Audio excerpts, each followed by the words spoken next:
Good evening. My name is Phoebe Chambers. I'm a junior in the College of Arts and Sciences, majoring in government and minoring in religion, ethics, and world affairs. I've also been involved with GU Politics as part of the Fellows Program as a member of 2 student strategy teams, Fall 2023 Fellow Craig Manassian and Spring 2023 Fellow Mike Shields, who is serving on our panel today. Hi, Mike. When I was 6 years old, my mother took me to vote to our local community center in the 2008 election. Even then, I remember being fascinated with the American electoral system. While a lot has changed since 2008, my interest in politics has not. Now, more than ever, it is critical that we engage in good faith conversations during the lead up to the 2024 presidential election. Tonight, GU Politics is excited to kick off the Road to 2024 series in partnership with the Brunswick Group. We are joined this evening by leading political strategists, media professionals, and policy advisors who served as senior staff on recent presidential campaigns as they discuss the dynamics shaping the road to 2024. It is my pleasure today to introduce the panelists, who include Patty Solis Doyle, partner and head of U.S. Public Affairs, Brunswick Group, Lan-Hee Chen, partner, Brunswick Group, Karen Finney, political strategist and CNN political commentator and advocate, Mike Shields, founder of Convergence Media and former RNC chief of staff, and Jonathan Swan, political reporter at the New York Times. Following the panelists' remarks, they will take your questions in a discussion moderated by Mo Alethi, executive director of GU Politics. You can join the conversation on social media by tagging at GU Politics and the official event hashtag Road to 2024. Now, please join me in welcoming our panelists.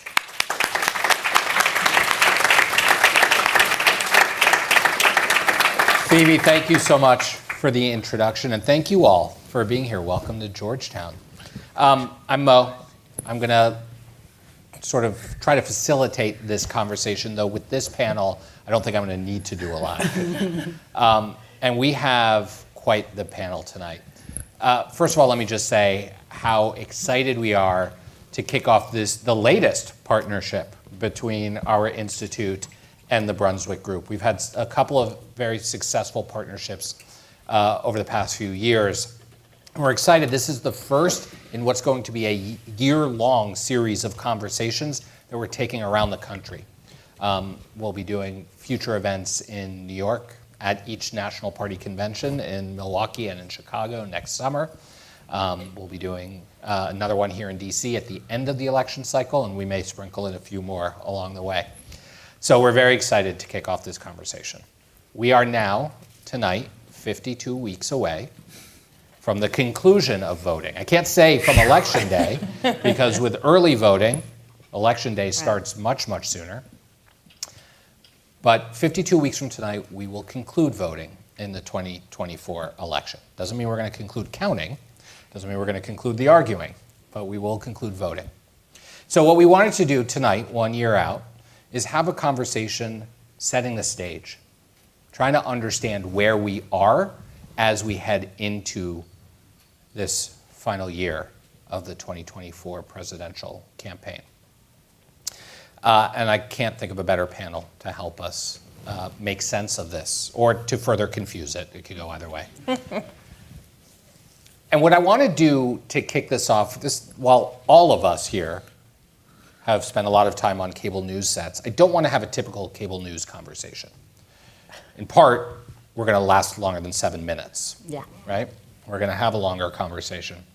We're going to invite you into it. But I want to do something we don't often do.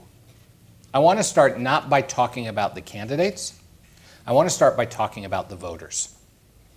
And what is it that they actually want? What is it? Where is the mood of the electorate today?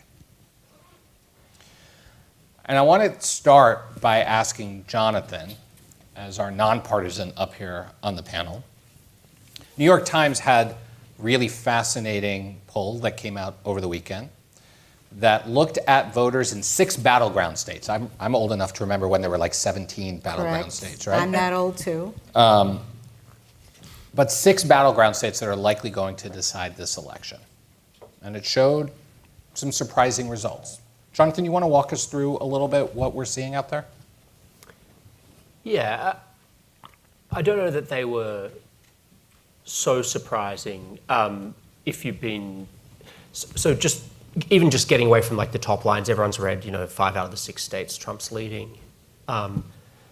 Some of the findings, I think people who are sort of not super tuned into politics look at them and go, oh shit, pardon me, sorry, I shouldn't swear. You can say. Yeah, you can. We can swear here. Like one being, the more diverse a state is, the better Trump does. So of those 6 battleground states, the more diverse a state is, the better Trump does. Does much better in Nevada than Pennsylvania, for example. Better in Arizona, better in Georgia than in Wisconsin. And that reflects something that we've seen for months now. This is not some new thing, but it's something that is a cause for alarm among Democrats, which is that Hispanic voters have been moving towards Republicans. And Trump himself, in 2016, he got 28% of Hispanics. In 2020, he got about 35%. He's now at about 43%. His numbers among young people are shocking. Again, but part of a trend that we've seen in several polls. Biden won 18 to 29-year-olds by, I think, check me on this, but something in the realm of 30 to 33 points in 2020. He's now leading in that age cohort by 1 point. So we're not talking about some small margin of error stuff. We're talking about stuff that's like meaningful, significant. And the African-American vote has shifted significantly. Again, you don't want to pin too much on a poll a year out from an election, but these are trends that we've seen in multiple polls. Trump got about 8% of the black vote in 2020. He's now up around 22%, which would be unprecedented for a Republican in the modern era, particularly doing very well with younger black men. So these are trends that, again, are not just confined to a New York Times, Siena College poll, but we've seen a pattern of polling reinforcing this for a long time. And I remember after the 2020 election, there was a lot of soul-searching, hand-wringing, obviously, among Democrats about the Hispanic vote in particular. And there was a group that probably spent more money than any other group trying to figure out what happened. It's Equis, right? Equis, yeah. I remember talking to them and doing a story on this in 2021, and it's complicated. There's not some glib, people come up with these glib, it's machismo, or it's a lot of different things. And right now, there's a very sour mood about the economy. People feel that the economy is not good, and they trust Trump by a margin of about 20 to 22% percentage points on the economy over Biden. So I'd say that's a pretty good place to start if you're going to start analysing what's going on. And if young people are not feeling the effects of Biden's policies and they feel like economically things haven't gotten better, that could be a pretty good place to start. But there's probably a whole lot of other stuff. And one thing that Equis found, and I'll stop talking and moving on, is that, one of the things we've seen over the last, check me on this, but more than a decade, is that education polarization has become much, much more of an issue. And what they're finding is Hispanic and black people without college degrees are just behaving and voting more like white people without college degrees. And turns out they're just voting with Republicans a little bit more. Now, big asterisk, it's still not anything like the white non-college educated vote, but it's meaningful. And these are some of the trends that we're seeing in these polls.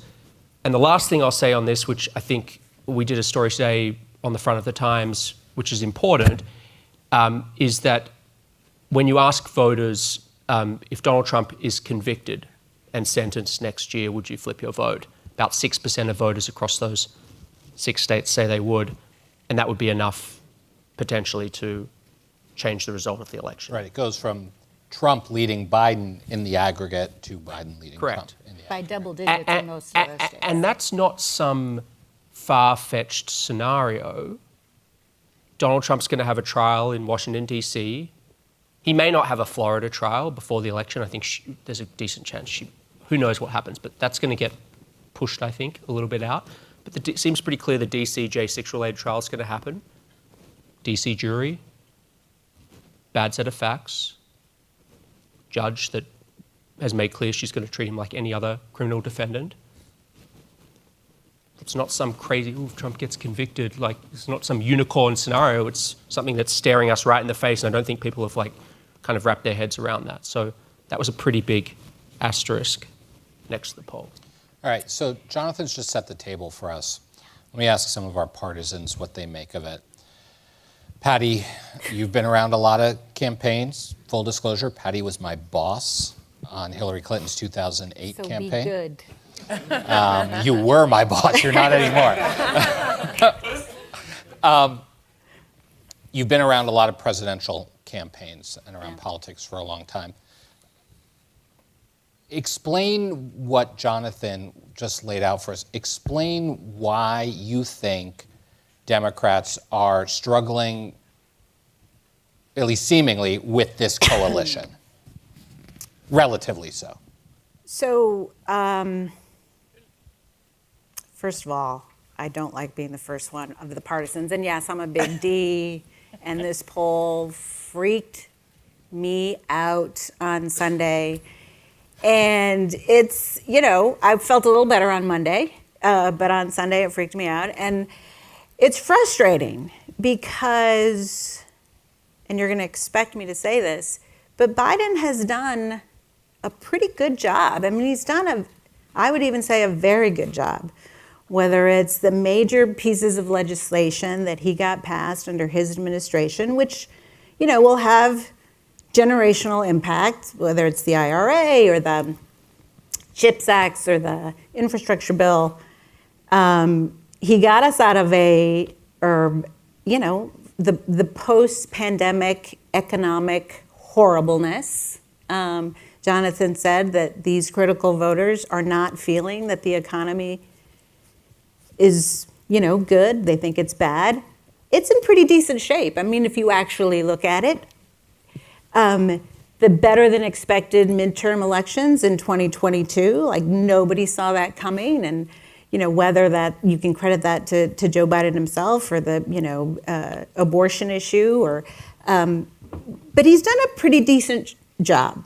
I think we can say that, unbiasedly. I can say that unbiasedly. So it is incredibly frustrating that his message is not resonating. And I'm going to get cut out of the Democratic Party for saying this, but he's old. And that overarching issue is clouding everything else. And people cannot see past it. Our voters can't see past it. And that's a problem. But what I did take away from this poll is that, look, we have problems. We have to acknowledge them. And then we have a year to fix them. And I really hope that the party, that the administration, that the candidates turn to actually fixing it. I think we have time to do it. I'm going to come to the Republicans in a minute. Karen, do you want to weigh in on this? I saw you jumping out of your seat. No, and I apologize because I don't mean to come in and just rearrange your room, but I was wondering if we could, I was trying to see you guys, so I was more trying to say, can we move our chairs a little bit so we have more of a... an advanced person. I know, I can't help it, I'm a TV person at heart. Yeah. See, that way There, we can... right? Yeah. So Okay. that, when Jonathan, attacks the party, I can see him. I'm just kidding. And I'm happy to have not gone first. You did good, Patty. I know. I would never attack you. All right, then I will come back to you. Lonnie, you not only have worked on presidential campaigns, Mitt Romney's policy director in 2012, you're the only person on the stage that's ever been a candidate, right? Having just run for office statewide in California. Tell me what you're seeing out there from your unique vantage point as to what voters are thinking and looking for. Yeah, I mean, look, I think that Patty makes a good point, which is that if you look on the ledger of accomplishments, there's a lot of things that this president's administration can point to. The problem is no one knows about them. If you ask about the CHIPS Act, people will think it's about Lay's. If you ask them about the IRA, they think about their retirements. They don't think about, the large piece of legislation. So I think the challenge has been communicating the substance of what it is the president's done. And I think that's reflective of the fact that in all the conversations I have, people have a level and measure of anxiety about their economic condition and the economy more broadly that I think is very real. And I think there's a tendency inside the Beltway to dismiss some of that. But the reality is there is a very real level of economic anxiety many Americans are feeling right now. I mean, I talked to countless Californians during my campaign. Nearly every single one I talked to said essentially, look, I don't understand why things cost so much more, why we have to work so much harder to get so much less. And all of those themes, I think, are very real. And the economic data actually reflect this. So there's three things I'll point out. One is you have more Americans working multiple jobs now than at any point in recent history.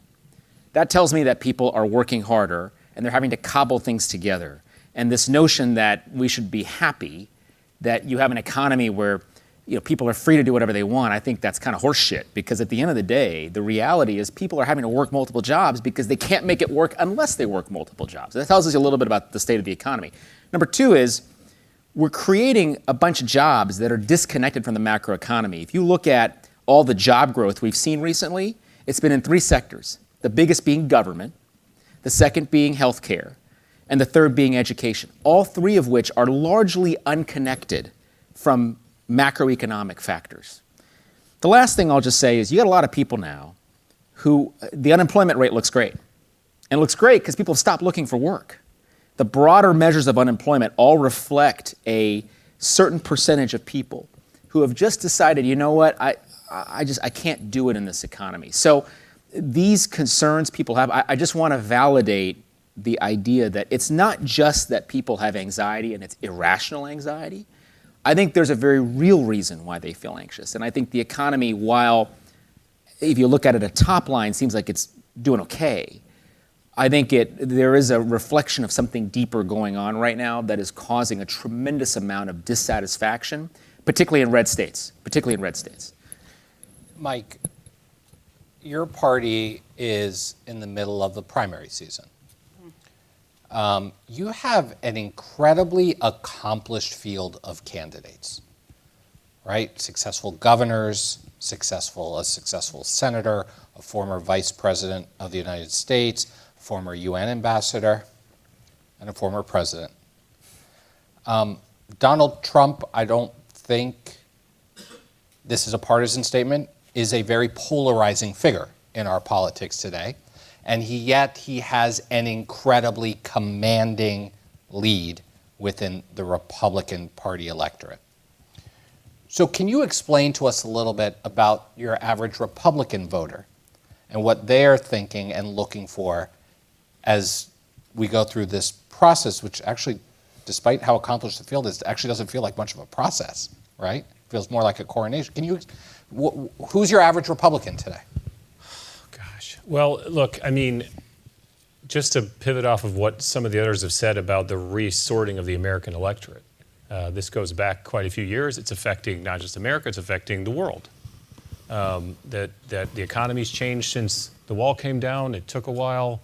During the Obama administration, we suffered the worst recovery in our history, the longest time for us to recover back to economic growth. And that fundamentally was like the tipping point for a lot of American workers and how they look at the culture and how they look at politics. So then you have 2010 that comes along.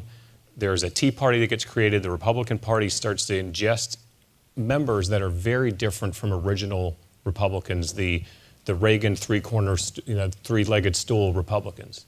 That was pre-Trump. I think it's a really lazy narrative that people think Trump came along and changed the whole party.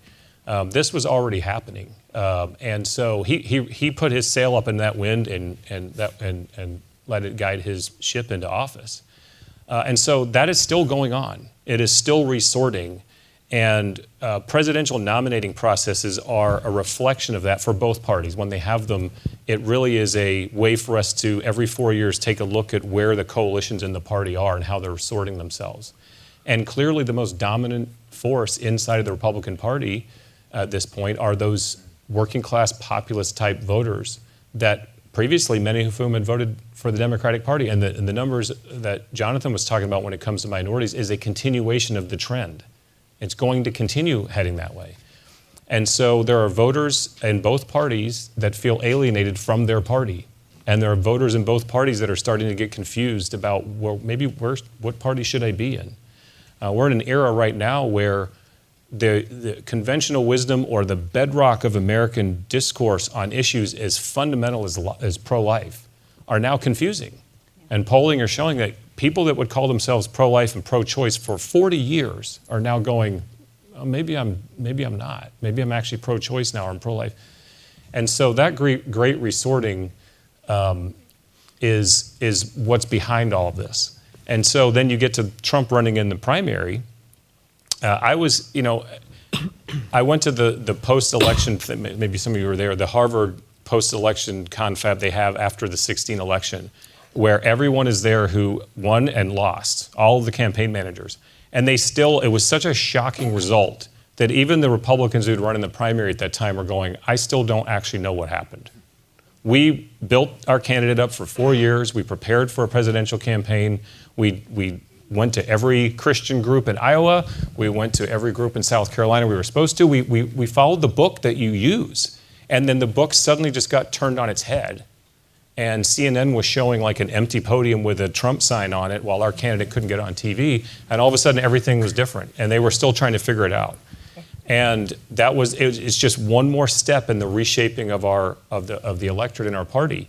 And so now what you have is Trump running essentially as an incumbent. And it's just very seldom in American politics that an incumbent president in either party is actually challenged in an effective way for their reelection. And that's, of course, in the era of Trump, everything's different. So what do you mean he's the incumbent? Well, he was the president, and he decided to basically stay as the leader of the party through leaving office and say he was going to run again. The infrastructure he had put in place around the country were all his infrastructure. Just like right now, Joe Biden and his campaign operatives have gone through to all the primary states and made sure that the people on the executive committee, the people running the party, the people in the county chairs, they're all Biden people. And the president put me in this position, and I'm going to make sure he, even if he was going to have a primary, you just do that. That's you don't want to have anything embarrassing. Trump had done all that, and they're all still there.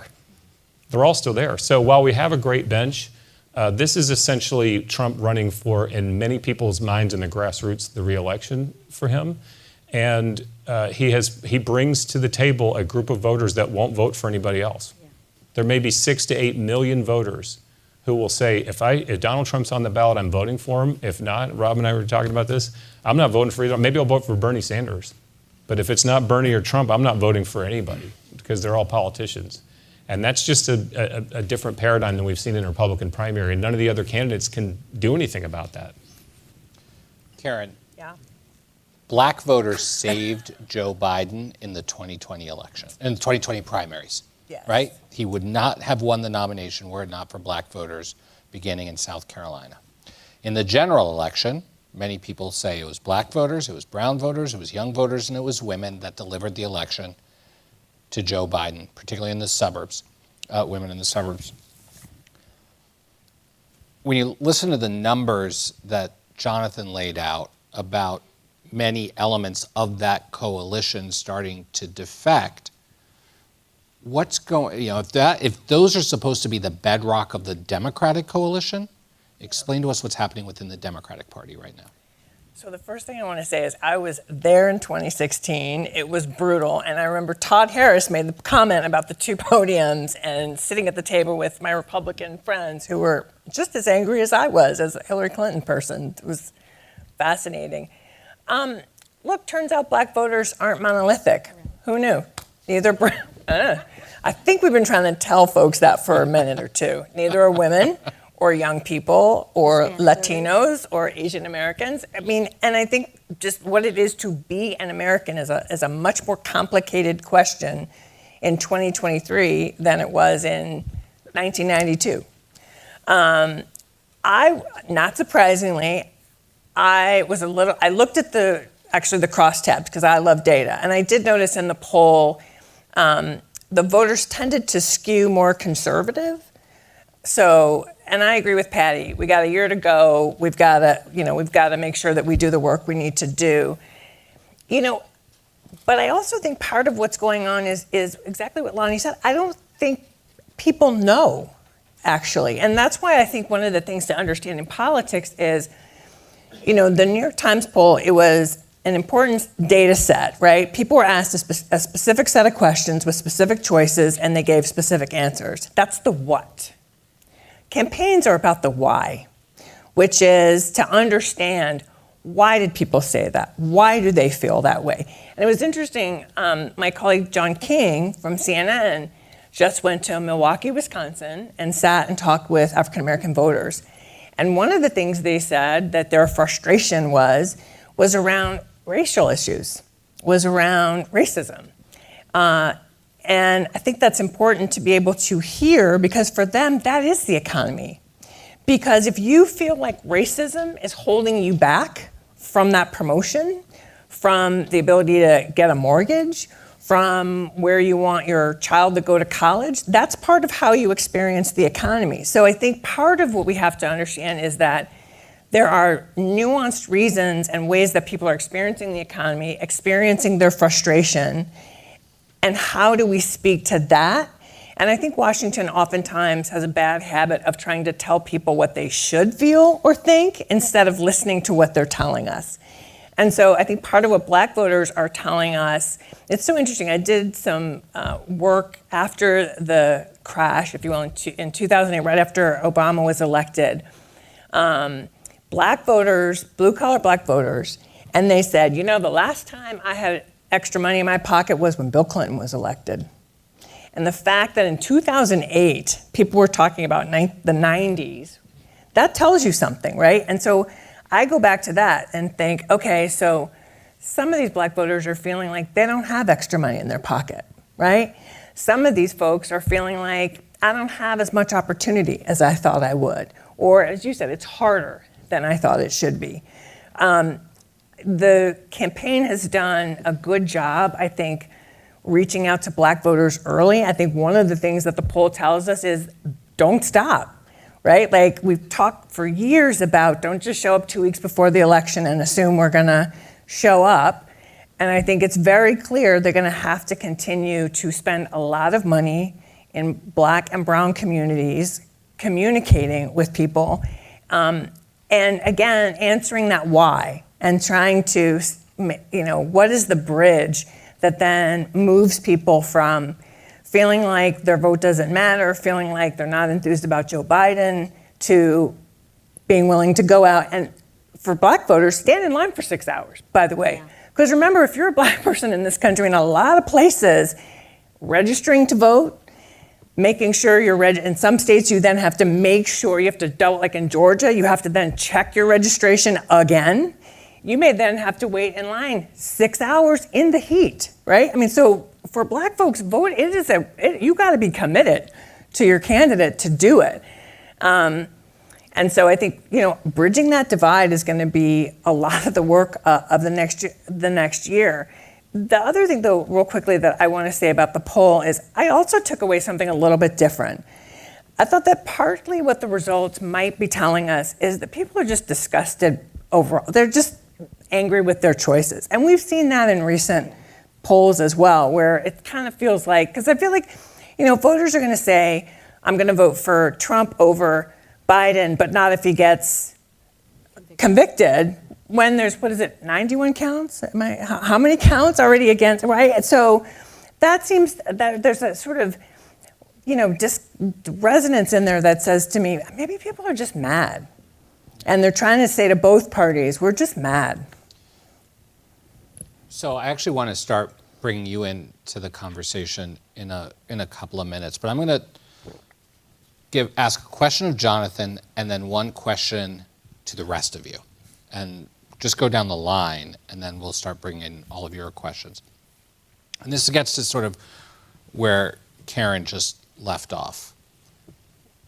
We've got a race shaping up that, by all accounts, is most likely to be between President Biden and President Trump. Voters in literally every poll that is being conducted are telling us they don't like that is the choice.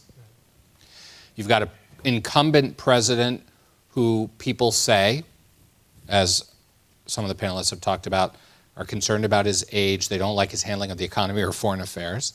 You've got a former president who the polling all says is incredibly polarizing, and people have very real concerns about his legal issues and all of the issues that swirl around that. So that's where we are a year out. I'd love to hear, sort of from your perspective, Jonathan, what you are seeing in terms of how both campaigns are sort of trying to steady themselves given some of those negatives, or how they're handling it. And then from the rest of the panelists, from the Democrats, I'd like to hear what is the president's argument, and from the Republicans, what is the former president's argument, right? Like, how is this actually, what's the case that they're all trying to make? Well, as it relates to the campaigns, I think one misconception I often encounter when I talk to people who are not sort of daily covering this stuff, they sort of imagine that Trump is surrounded by a bunch of like circus clowns or something. And he's not. His core political team is very experienced and very skillful. Very good. And very good. Susie Wiles, Chris LaCivita, they know what they're doing. And that's part of the reason why when you hear some of these sort of fan fiction scenarios where, well, he gets convicted and then maybe on the convention floor they'll young kid. Whatever. That's not going to happen because they have, as we've reported in great detail, very methodically played a really skillful backroom game where Trump basically owns these state parties. Go to Nevada, like McDonald. He's neutral. Yes, he's very neutral. This is the state party chair. This is like basically a Trump operative. And it's the case across multiple state parties. Very skillful, courted them, had them to Mar-a-Lago for dinner, put their people in place. This is not just in the last year. This is when he had the presidency. They used the presidency to get their people everywhere. So the convention, these are Trump people. They're not going to overthrow Donald Trump. That's just one little aspect of all of this. The Biden team, again, very experienced. From what I can tell, and I don't cover Biden in the way that I cover, I'm a Trump beat reporter. I will be doing a bit more Biden coverage. But from what I can tell, they're spending quite a lot of money to try to get the public to feel that Joe Biden has done more for them than they believe he has. I don't know the exact figure they've spent so far, but I think it's something in the realm of $20 million so far in advertising. Hasn't done a thing. They're talking about maybe spending $1 billion by the time this is all over. So that's part of their thing. And I think the other thing I get the sense from just observing is they need Donald Trump to be more visible to voters. One of the big advantages Donald Trump has had, actually, and his people they won't acknowledge this in a public or direct way, but in a way, he's basically been doing a basement campaign. Yeah. If you actually look at what he's been doing, he's effectively playing golf every day and going to court appearances and posting things on a social media network that no one pays any attention to. And then you have Joe Biden, who is taking responsibility for all of these, Israel, Ukraine, chaos, blah, blah, blah, as the incumbent. And look, the incumbent president always takes the blame for whatever's going on. But Donald Trump has had a very low footprint, actually, as weird as that sounds. And that's been a great advantage to him. And if he's stuck in a courtroom, he's going to have to sit in court next year, maybe for like 3 months. That's not necessarily the worst thing in the world for Donald Trump, frankly. He won't have his devices with him. It's not the worst thing in the world if you're Donald Trump. And another thing that people don't think about, I think, in all of this is he might get acquitted. And then just play that film out for yourself in your head. He gets acquitted. Yeah. I've been totally exonerated, but the wind's at his back. Just play out that tape a little bit. So there's so many different variables here. And I just think right now, a year out, we'd be so foolish and so full of hubris to be like making concrete predictions about what's going on. It feels like the most volatile socio-logical environment, political environment, economic environment, foreign policy environment, so. Can I just add to what Please. Jonathan said? And then we can go finish your questions. But I so take your point. And not only has he sort of been Trump under the radar, but no one's going after him, like, except for the courts. Like, nobody on the Republican, He's trying. but who cares? Lisa You gotta Hutchinson. give it to him. But usually in a, competitive primary, you have a field of candidates going after the front runner to knock him down or her down. And that is not happening here. They're afraid to piss off his base, which, okay. But Biden's not going after him either. So he's just kind of like under the radar. Well, the other thing that's interesting is we did this story. They've tested all these different ads on Trump. Nothing works. I mean, he is the most defined. Yeah. I mean, they tried the Club for Growth or their out group. They ran ads, hitting him. It was all from the right. It was like, he deferred too much to Anthony Fauci. He was too responsible on COVID or whatever. And like some of these ads, Trump, once they showed them to people, they thought, oh, this is our killer ad. Trump went up by like 5 points. Like it helped him. Like, And this is sort of my question to the rest of you, and then I want to bring in everyone else, right? Like, we got him now. there is not, you walk down the street, you're not going to find many people who say, I'm not sure how I feel about Donald Trump. You're not going to find many people that say, I don't know how I feel about Joe Biden. These are two incredibly defined candidates who the electorate know, or at least feel like they know, very, very well. We've all worked on campaigns in the past where part of the game is to define the other side. If both sides are predefined, where do the campaigns go? And let's go quickly down the line with each of you kind of giving your thoughts on that, and then we'll bring in audience questions. Well, I think that for the Trump team, they look at Joe Biden and they think, we're going to let this guy do exactly what he's doing, right? We're going to let you do you, President Biden, because it seems to be working just fine for former President Trump. And I think there's sort of two elements to this, right? One is President Biden, just in his day-to-day appearances, makes the case for why President Trump needs to be reelected. Because the world is in chaos, the economy stinks, and things were so much better when I was president. Yes, there was all this chaos. Yes, democracy was in peril, but that doesn't matter. None of that matters, because fundamentally you were better off, and the world was better off when I was in charge. And that's really the case. I mean, I don't think it's much more complicated than that. We were going through a global pandemic. Hello. And he Look, suggested I'm not- you get bleach in your veins. I'm not validating I don't the know if case. we were I'm just better telling off. you I this don't is think what we were they're better saying. off. But I think what's important about that is, and I do think this is going to, I think part of what people were trying to say around the New York Times poll was, come on, you got to do something different. You got to engage. Because the theory of Donald Trump having been out of office 2.5 years, you forget the day-to-day anxiety of government by tweet, right? When we were all like, oh my God, what has he said? What is he, that drama? And so the idea of, okay, there is a catastrophe in the Middle East, Joe Biden or Donald Trump, really? Because I'll tell you, in 2016, even the people who voted for him said, yeah, I don't want him to have his finger on the nuclear codes, right? So it becomes a different conversation. I mean, there was a story this week, right, in the Post, right after the poll, about how this plan 2025 and how he plans to use the Department of Justice to go after people like Mark Milley and those who have, spoken their truth about him. And I mean, that's a campaign ad that writes itself. So I do think the idea of Trump is different than, and I also agree with this idea that this sort of basement strategy is working for him. And I think we got a glimpse yesterday of when it won't work, when the New York AG's office said, okay, you do you on the stand, and he tripped himself up.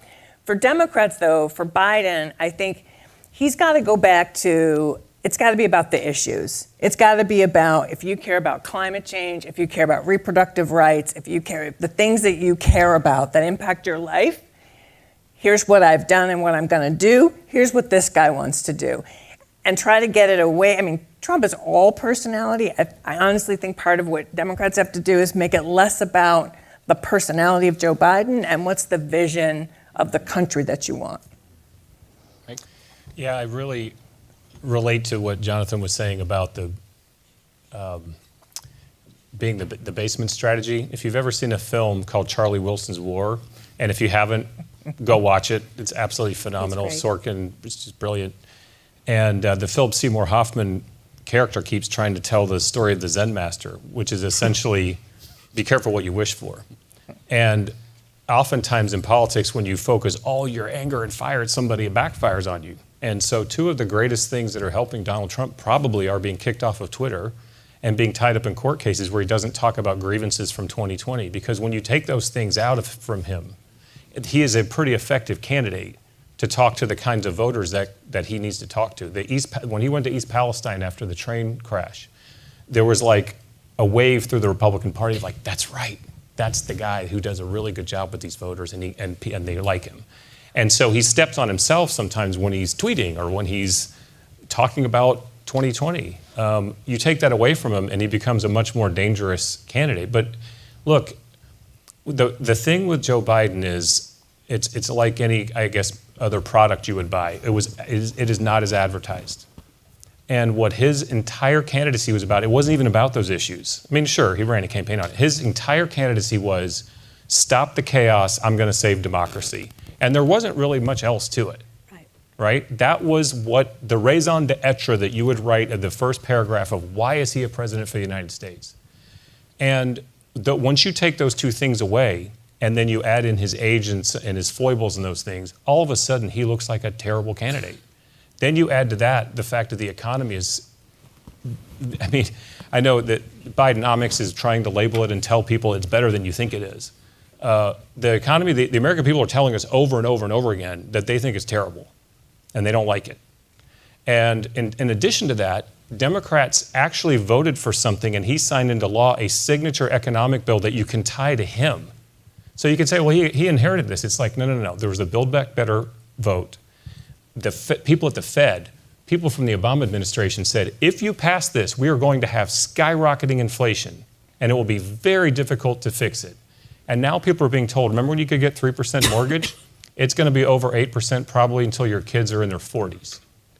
And so those aren't just like, oh, I had to pay too much. That is like earth-shattering. Our entire country feels differently. And then they go, someone voted and actually created that, and he doesn't look like he's in charge of any capacity to fix it. And so I'm the person that your Uncle Joe that you could sort of count on. You know, this old Scranton Joe. And also I'm a deal maker. I'm not partisan. I'm going to work to bring everyone together, and it won't be so crazy. Once you remove that, the reason for his candidacy is gone. And so that doesn't mean Trump's going to win. But I just think I as a campaign operative, I spend time thinking about if I was the Democrats, what would I do? And I don't know how to put Humpty Dumpty back together again on that. I mean, it's like you've got to have a whole, as you're saying, Karen, I actually agree with Karen on this. You have to try and make it an issue campaign and like have it be nothing about him. That's almost impossible for a presidential campaign going all the way back to George Washington, right? Like we designed this office to be about the person in office. So it's hard to do that. Let's start taking your questions. How are we doing this? We've got passive. So raise your hand. I'll call on you, and someone will bring you a mic. So let's start over here. Yes, sir. Right up here in the front row. One word, wow. I'm curious about the whole Hamas-Israeli thing. I mean, as horrific as all that was and all the different things, it seems that Biden's getting hurt politically. I don't know if you agree, but that's my sense. And that kind of surprises me, so maybe you could comment on that. Can I say something about that? Yeah, you know, in 2016, I'll just go back because this pro-Palestinian sentiment, which 2016 was the first time I really saw it as a political force because Bernie Sanders in the primary made it a real issue and really challenged Hillary on, you know, we'd been two-state solution and Bill Clinton had gotten the handshake and we'd almost been so close. And the way Bernie was able to use the issue, particularly among younger voters, told me something's going on that we're not paying enough attention to. And I think that's part of what we're seeing. That's part of where the backlash is happening. I think look, what happened, the attack on Israel was horrendous. But increasingly, the more we're starting to see the carnage in Gaza, it's why you have more Democrats calling for a ceasefire. It wasn't just, lefties. It's more centrist people. And because I think what they're hearing from their constituents is just a very different, not just two-state solution, but, compassion for the Palestinian people, and a different kind of politics in terms of how people are thinking about the Palestinian people and the Israelis than I think many had been accustomed to. Again, because I think our politics had been pretty set for a long time. You said, the talking point was two-state solution, and this, and then Yeah. So I think to my mind, that's part of what's happening. And I will just say, I'm very concerned about Michigan. We need to be very concerned about that.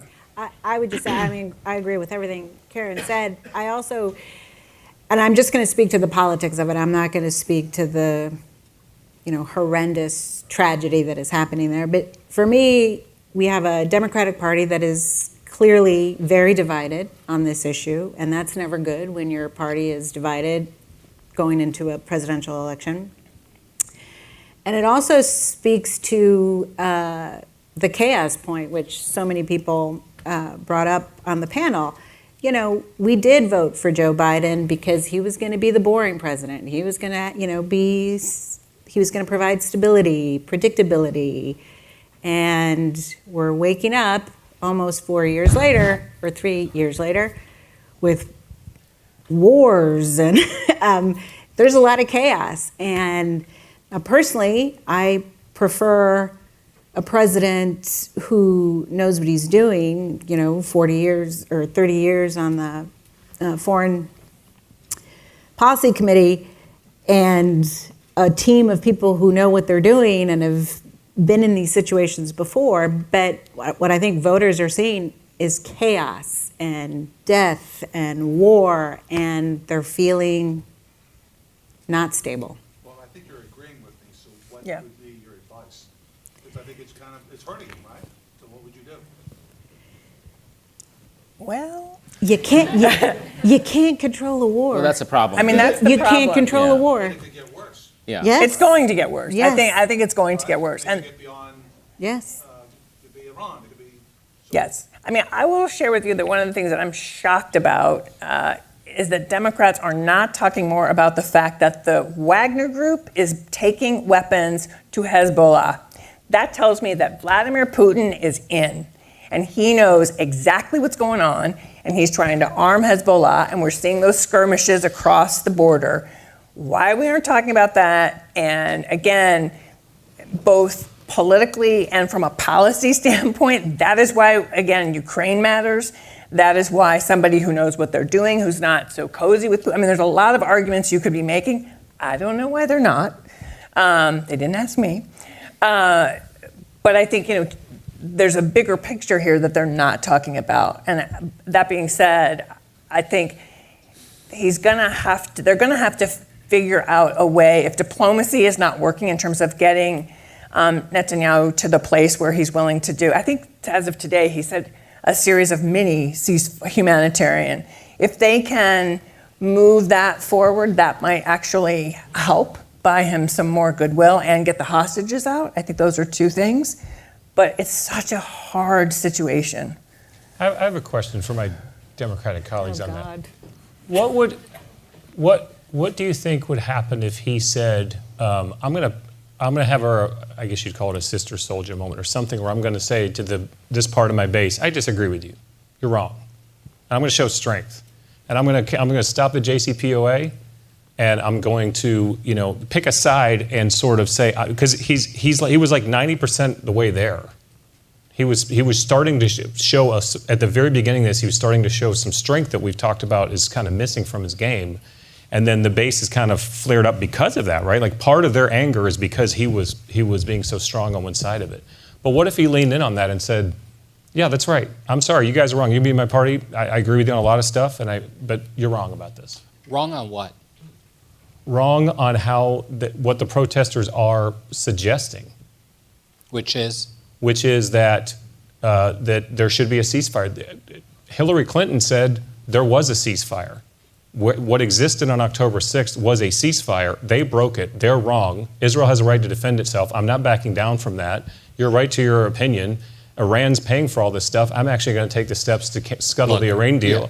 I'm just asking, like, how could it, to me, that would be, I don't want to give them advice, but they'll never do it anyway, so it doesn't matter. But I'm asking you guys, could you do that? I'm going to take off my moderator's hat for a second. Yeah, could you do it? Put on my Democrat hat and also my Arab American married to an Orthodox Jewish woman hat.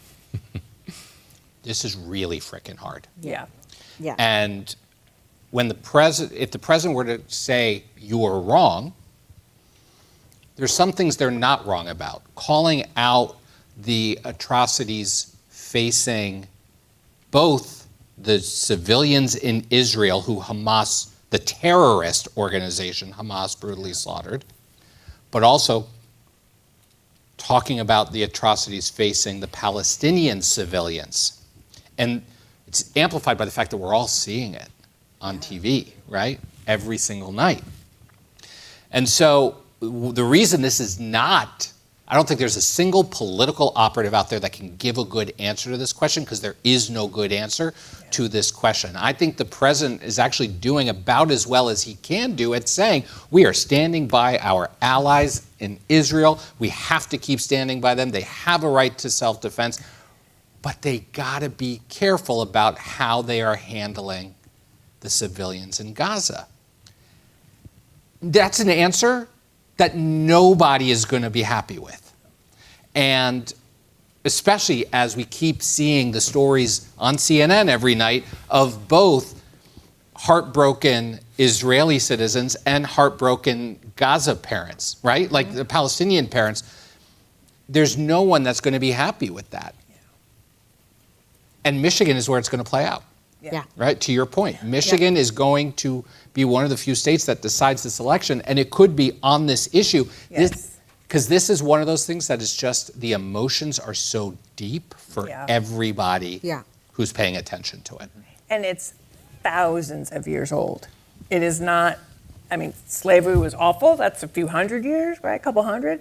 This is thousands of years old. Like, I don't want to see him walk away from Israel at all. But having, how does he navigate that and balance that with the very real concerns of Palestinians who are being held hostage by Hamas? And I don't know the answer to that. I want to make sure we get some other questions and some other issues involved. Let's go right here. Yes, sir. Hello, I'm Andrew. I'm a senior here at Georgetown.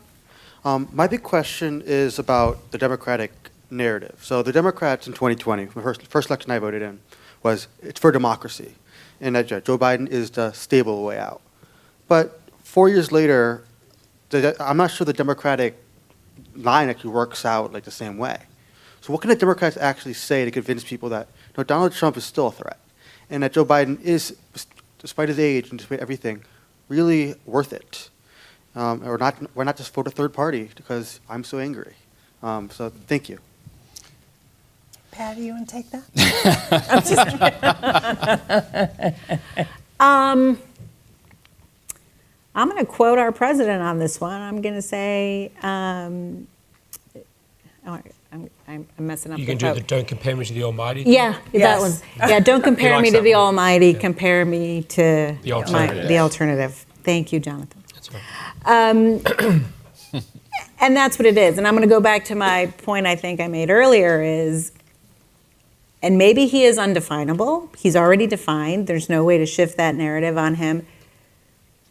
But no one is going after Trump's chaos and 91 counts and not people running against him on the Republican field and not anybody in the Democratic Party except for people on TV like Karen Finney. Because for whatever reason, Biden, and I mean, I know the reason, this is very traditional. when you're the sitting president, you run a rose garden strategy, and that's what he's been doing. I'm going to be presidential. The problem is Trump is just riding along high, and his numbers keep improving and improving day after day, not only with his own base, but with African American voters, with Hispanic voters, with younger voters. Not seismic improvement, but just enough improvement to win an election in 6 states, and I'm very But concerned about it. Can the president go after Trump on all the indictments? Like, can he? Trump is out there making the argument that it's a politicized DOJ, that it's Biden's DOJ. Yeah. 6 Right, months if- ago, I didn't think so. I'm now. Okay. I still don't think he can. I think it's got to be more about, the things that Trump is telling us he wants to do in a second term, actually. And I think to your question, it'll be very interesting to see what happens tonight in Ohio, where they have issue 1, which is a measure that would codify a right to reproductive rights. Is anybody getting that? Into no, because they took my device. But as earlier, I would say, I'll just share that it was winning. And I say that because I don't think you can win a presidency on reproductive rights. However, for a lot of people, that's democracy, right? The freedom to make those decisions. And so I think that was a key part of the narrative in 2022 is reproductive rights. And remember, Biden kept saying democracy, and people were saying, no, economy. And that's not necessarily what the data was showing. So I think he is still trying to connect it to democracy. I think they have to continue to do that. But I also think they've got to, tie other issues into what does that really mean? And again, what does that vision look like for people? All right, let's go over to, yes, sir, in the back. Can you stand up? Yeah. Thanks. Hi, I'm a second-year graduate student in the Department of Government, and my question is sort of about China.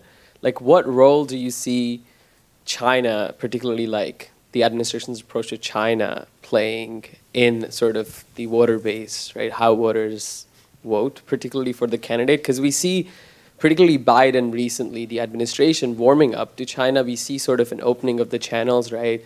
Secretary of Defense was saying, I want to meet the defense minister of China, and that position is still vacant. There's no Chinese defense minister right now. We see, Jane Yellen wanting to meet, so there's sort of an opening up of channels now again. Obviously, they're trying to do all of that before 2024 hits, because then, you can't really talk about China anymore. So I'm wondering, in terms of the different approaches, because the Republican candidates have been pretty consistent in their hard line on China. So what do you think? Like, how's that going to play out in 2024 and the year leading up to the election?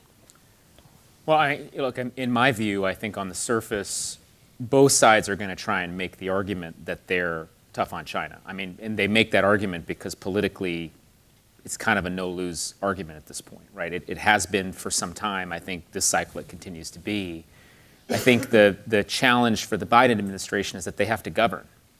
And governing in this time does involve some form of constructive engagement with China.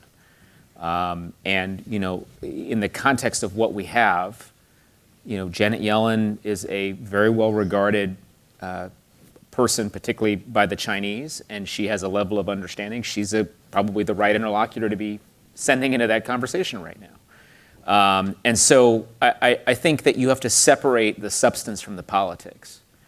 The politics very clearly arbitrate in favor of who can be more aggressive in their posture on China. And I think, it would be political malpractice for anyone to advise Joe Biden to say anything other than, I've been really tough on China, and we all know that Donald Trump has that line down. So politically, this is one of those areas where I'm not sure that either side is going to be able to gain too much of an issue edge, because I think they're both going to be making largely the same case. It will probably come down less on substance and more on who do you sort of trust to be tougher on China. And in that regard, I think both sides have something to say, but there's probably something a little bit more intrinsic about Trump's appeal on the issue. So it's roughly a wash as I see it. Yes, ma'am, right there. As your majority media people, and with the way that current American media has become very, very polarized, especially with digital algorithms that only show you what you want to see, things that reinforce views, how is the media landscape going to shape the electorate in the coming election? Jonathan? You. How is the media landscape going to shape the electorate? Well, I did this panel one time with James Carville, and I'm not going to name the person he made fun of because it's unfair to them. But Was it me? No. Okay. No, it's no one on this panel. But it could have been any of us. Some young person in the audience said to him, Mr. Carville, you've been in politics for so long. What's the biggest change you've noticed? And he said, well, in the 60s or whatever, he said, LBJ said, I lost Walter Cronkite, I've lost Vietnam. And then he said, these days you lose, and he inserted name of anchor, you ain't lost shit. And he made a point, which is that none of us have, as much as we like to have all this self-regard, none of us have the kind of power that you had when you had basically a few monopolies, and the barrier to entry was so high. I feel fortunate I work for a news organization that I think is sui generis. The New York Times, whatever you might think about it, is, in my opinion, the preeminent news organization on planet Earth. But that doesn't mean that it shapes elections or decides elections. Voters are hived off into so many little silos, and people live inside entire information bubbles that are, in some cases, almost impenetrable. And so how will it affect...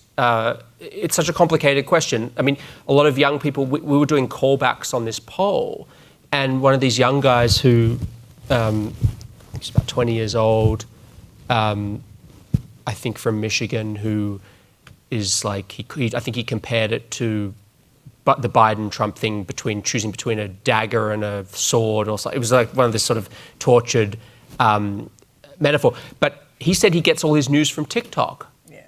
Okay? I don't know what freaking TikTok's telling him about, what's going on in Gaza, but, I wouldn't really want to be relying on TikTok for my news about Gaza, but I can't change that. A lot of people are relying on TikTok for their news about Gaza, which means they're just getting garbage, complete garbage in, garbage out. And we have a problem when we try to pretend that what we say is sort of handed down like a tablet, and we have this sort of self-regard and arrogance that what we write in the sixth comma, sixth paragraph is going to be, decide. Give me a break. I mean, if only I'm sort of old-fashioned in that I wish that more people would get their news from the New York Times and from the Wall Street Journal and the Washington Post and CNN and whatever. But the fact is, they don't. Some people do, but a lot of people don't. And a lot of young people don't open up the New York Times web browser or the Lord knows, the physical newspaper. They're scrolling through TikTok, getting just God knows what trash about each of these issues. And it's a huge problem. It's a huge problem. And I'm not arrogant enough to think I've got the solution for it, because a lot of people much smarter than me have been trying to torture themselves thinking about this. I mean, think about 2016. One of the problems with, missed Trump, right? People missed Trump. Well, a lot of these great news organizations in some of these key states are a shadow of their former selves. Mm-hmm. Like the Plain Dealer, they used to have vast newsrooms all over the place with people. I can't parachute into some community in Ohio, whatever, and tell you what's going on in 2 minutes. You need people who've been in these communities for 20 years, who've got a fingertip feel for what's going on in their own community, reporting back. You could be the most talented national reporter in the world and do the best job you can to find something, but you're not going to be able to do something that a local, someone who's truly embedded in their community and knows what's going on and has been there for a long time. And there's people trying to fix this problem, but no one's cracked it yet. And it's a huge, huge problem, the crisis of local news. So Yeah. How's it going to shape it? It's going to be a complete mess, is the Yeah. reality. Yeah. And anyone who tells you not is just dreaming or delusional. And Jonathan, I talked about this in my fellows study group, but just remember that the system, and I'm not, let me be careful how I say this, I'm not talking about present company or, mainstream reporters that are conscientious. I'm talking about the industry of the media. And the industry of online media is designed to make us fight each other. Yeah. It's literally designed to make us fight each other. And if you've ever produced a local news segment where it's a he said, she said, you want both sides to say he said this and she said that, because that's a little debate. You blow that out to social media and you're trying to drive clicks and monetize that, and then both parties are sending out emails. My company does that in full disclosure. I raise money online. You're trying to get an emotion from someone so that they will take an action. And as long as that system is created, we are all part of it and we're all sucked in on it. I think it's incredibly damaging to our mental health. I think it's incredibly damaging to our body politic. The legitimate news organizations, how are they going to compete unless they take part in that at some level, right? Because otherwise they're just getting left behind. But once they take part in it, now everyone's in that problem. And so I don't know how to get out of that, other than the thing that I was encouraged by my students was that the generation that's now coming through Georgetown are the first ones where that's the only world they've ever known. The rest of us saw it change into that world. You've only ever known that world. And my students were saying to me, I find that completely toxic and I don't want anything to do with it.